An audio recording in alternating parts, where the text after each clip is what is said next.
తారీఖు నాడు మొత్తం ఈ దేశంలో ఉన్న అన్ని రంగాల కార్మికులు మనకు కనీసం 26,000 జీతం ఇవ్వాలని, అట్లనే అందరినీ పర్మనెంట్ చేయాలని, కార్మిక చట్టాలు అమలు జరపాలని ఇట్లాంటి డిమాండ్లతోటి 20వ తేదీ నాడు, ఈ నెల 20 నాడు దేశవ్యాప్తంగా ఒక్కరోజు సమ్మె చేయాలని అన్ని కార్మిక సంఘాలు, మన సిఐటితో పాటు మిగతా కార్మిక సంఘాలు కూడా పిలిపించినాయి.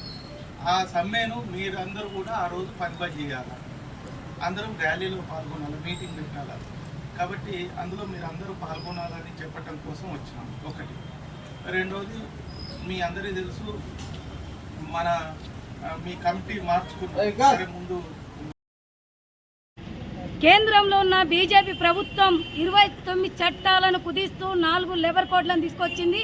ఈ లేబర్ కోడ్లను రద్దు చేయాలని మే 20న జరిగే సార్వత్రిక సమ్మెలో కార్మికులందరూ పాల్గొని విజయవంతం చేయాలన్నదే సిఐటిగా విజ్ఞప్తి చేస్తూ ఉన్నాను.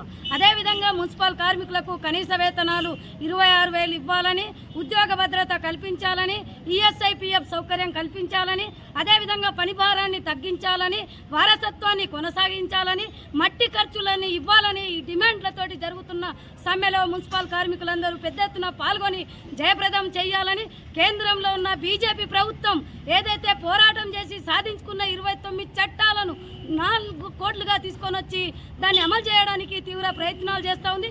ప్రజలపై భారాలు మోపుతా ఉంది. కార్పొరేట్లకు ఇవాళ రాయితీలు ఇస్తూ ఉంది.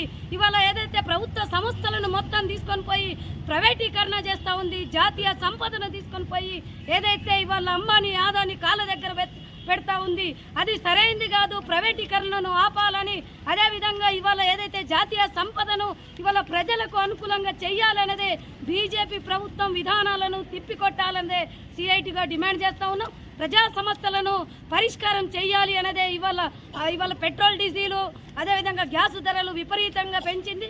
ప్రజలకు ధరలను భారాలు మోపుతా ఉంది. భారాలను తగ్గించాలి అనేది, రైతులు ఏదైతే పెద్దలకు ఇస్తా ఉందో రైతులు పేదలకు ఇవ్వాలన్నదే సిఐటిగా డిమాండ్ చేస్తూ ఉన్నాం.